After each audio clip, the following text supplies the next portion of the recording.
the east southeast, and these storms will be tracking out towards the west northwest. So at the moment, most of our coastal communities dry, and as we look towards our inland communities, that's where we're seeing some of those showers moving in.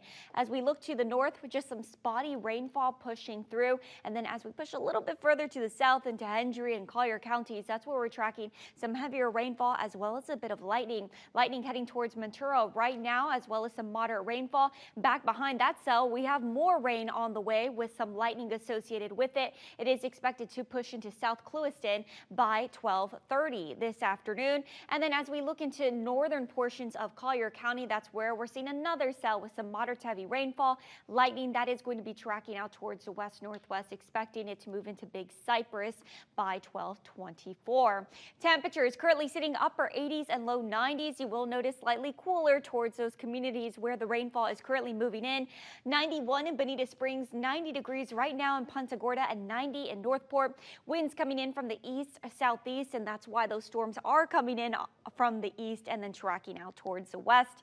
And take a look at these dew points sitting in the upper 70s and low 80s. Now for the month of September, typically dew points range anywhere between the low to mid 70s, and we're well above that. And this is really giving us an oppressive feel to the air, making our temperatures feel a lot warmer than what the thermometer is actually reading. It feels like 109 right now in LaBelle, 106 in Ave Maria, 106 in Bonita Springs, and 108 in Marco Island. So very steamy out there for this afternoon. If you have to spend time outdoors, not only do you need to be weather aware and listen for that thunder, but also make sure you're taking frequent breaks from the sun.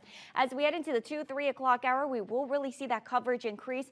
Not only will we be tracking storms to the east of the interstate, but also towards our coastal and island communities.